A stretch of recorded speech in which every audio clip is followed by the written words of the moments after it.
So we are here today in Florida at Lucas Brent's LRB Aquatics, his fish gallery. And he has so many absolutely amazing tanks. He has like 300 plus or so tanks with so many plants and fish and shrimp. There's sure to be something here for everyone. I would like to deep dive into shrimp keeping with him. He is quite a talented shrimp breeder and expert, I would say. Yeah, so a lot of people know me for my neocardinas. For a long time ago, I used to breed a ton of them and straighten out the lines compared to what we would get from importers, because there was all kinds of mutations they would throw. And so I worked my way up into international awards and then international judging and all that. So I've been keeping shrimp for quite some time, and I've tried to make it as simple as possible, and I want to share with you guys. So when it comes to starting off with shrimp and what works best with your water is for people who have harder water, and if you don't know what your water type is, the best thing to do is get a TDS meter, and it'll kind of tell you if you got harder or softer water. Anything under 200 TDS is softer water. Anything above that is towards harder water and alkaline water. And TDS meters are cheap. They're like $15. Pretty much the only thing I use to test my waters. But if you got hard water, get some neocardinas. If you got softer water, you want to go towards your caridina shrimp, which can be a little trickier and take a little more care. So the easiest out of all of them regardless would be neocaridina shrimp. So that would be like your typical cherry shrimp? Your typical cherry shrimp, which is the same as the yellows, the same as the blues. They're all from pretty much the same line in genetics as far as how they are treated and what they like. And I've tested them and tried them in warm water. I've had them in 100-degree water. Now they won't all live at that, but the colony, kind of like ants, will still survive. Same with in freezing water.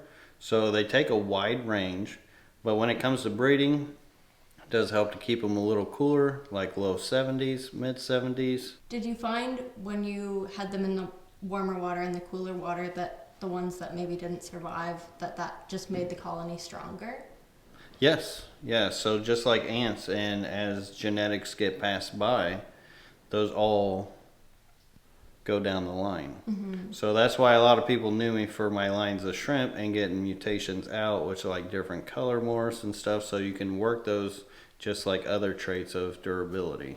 Could you deep dive a little bit into the coloration?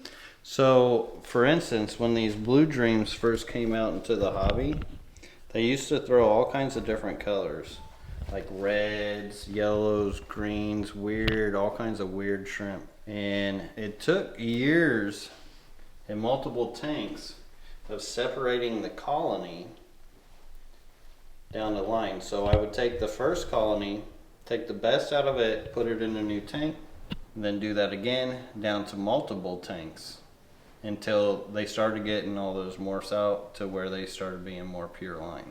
Like the most desirable ones? Yeah, the most desirable. And how would you choose which were the ones that you would keep and which were the not as... So with the as blue good? dreams, it was a little tricky, because if you go too dark, they'll start turning black. If you go too light, they'll be too light blue. So you got to kind of find it in between. And it all depends on what you're looking for in your shrimp. Same with like your red shrimp. Do you want like a brighter shrimp? Do you want more of that painted fire red color to it? Like, you can pick your traits through your shrimp. And that's what makes it really fun for hobbyists, is the fact that we can watch genetics be passed down lines and do different things with them and creating shrimp.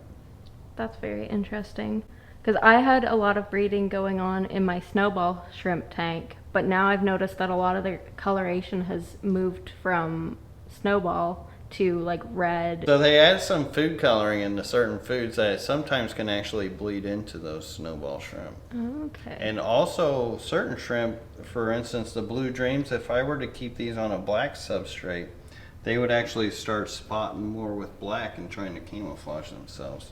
Okay. So having a color contrast to your shrimp can play a big result in how your shrimp are actually showing and displaying. And they can sort of change color based They can on camouflage. their environment. So if I were to keep red cherry shrimp on a light substrate or a white substrate, they would try to pale Okay. and get less colorful. But if I keep them on a dark substrate, That's cool. then they would And brighten up. That's answering my question, because I had a red cherry shrimp that ended up somehow in a tank with brown rocks, and it turned brown, and I was like, I never had a brown shrimp. Where did you come from? Yeah, he's getting kind of his wild form on. That's very neat. Yeah. And usually with the cherry shrimp, a lot of people think they should all be red, but it doesn't matter how much you work a line. The males will always have some light, like clearer color to them. The females are where most of the color is at. And what would you recommend keeping with shrimp as tank mates? So when it comes to keeping shrimp and fish together, it's on how you kind of want to, it's all on what you want to get out of it.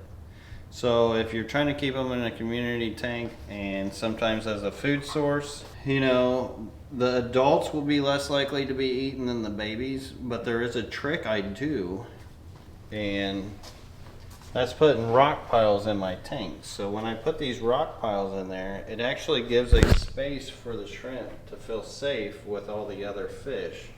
So as far as the best tank mates for them, you can get away with a lot more by having a rock pile for those shrimp to actually breed into. I keep them with my axolotls, Okay. which, you know, you would think they would all be annihilated at once, but they actually colonize themselves within the rock and keep a substantial amount of shrimp for those axolotls. But if you just want some fish that aren't going to try to eat them, just, it's all about the size of the mouth, what they can fit in their mouth, the aggression. So sometimes tetras, rasboras, those little nano fish with small mouths that aren't going to really pester them too much. It all depends on how much you feed them too, which I feed mine once a day. Once a day? And what do you feed your shrimp? I feed everything tetracolor tropical granules. Pretty basic food. It's what I feed around the whole fish room, and it just kind of works for me. You have these Well, you can feed amazing them a lot rope of different fish. things. Do they eat that as well? Yeah, tetracolor tropical granules, yeah. And I they need to love show. shrimp. They love shrimp. Mine love They shrimp too. absolutely love And shrimp. like mussels. Lucas, can you show her the And these granules? guys are very juicy. Wait till you see the size they are, Tamara. Oh wow. The thing I really like about this food though is just the fact that it's bright orange. So I've got so many aquariums in here. If I were to misfeed too much in here, it could become a lot of work and a lot of problem.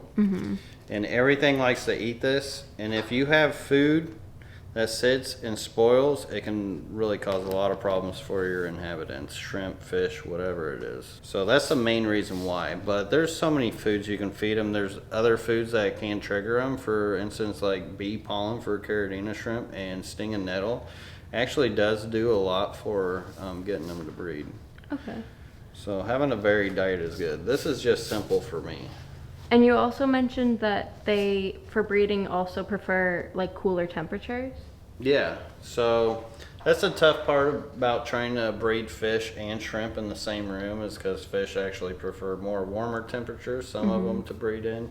But shrimp actually like it in the lower 70s to breed, mid 70s. And they actually last longer because the hotter it is, the faster their metabolism will go.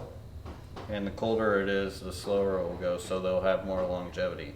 And another thing too is a lot of people will get shrimp wanting like the biggest and best, which when you get those biggest, best shrimp, those are like the grandpa shrimp.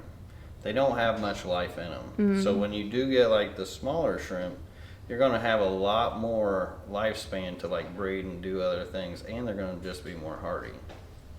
That I feel like that explains a lot about what is going on in my shrimp. Yeah, because Thanks. you can get those old shrimp and then they die and you're like, oh, what am I doing wrong? Yeah. As well, that shrimp was just that old because he was that big. And they wouldn't be like as likely to be breeding when they're older. Right, exactly. So that might be what my problem with my pumpkin and sun-kissed oranges, because the could be. pumpkins are quite large. They're huge, yeah. And the sun-kissed are little, like boys. Well, sometimes it takes them a little while to feel comfortable too. So often when people get new shrimp, sometimes it'll take a month, sometimes it'll take a few months Okay. for them to feel comfortable. But like you said, age could be a factor too.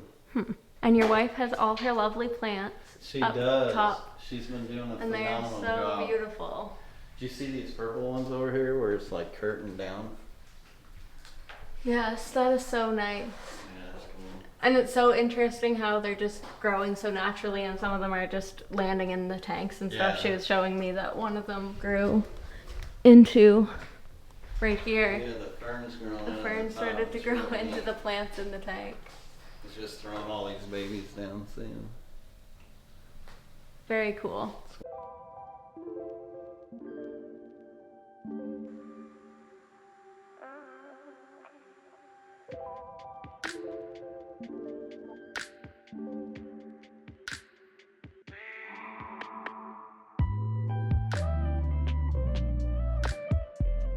So if you enjoyed this tour, make sure that you give this video a thumbs up, subscribe if you're not already. Also head over to Lucas's channel and subscribe. I'll have a link in the description so that you can go and have a little bit more of a deeper dive into all of his amazing aquariums.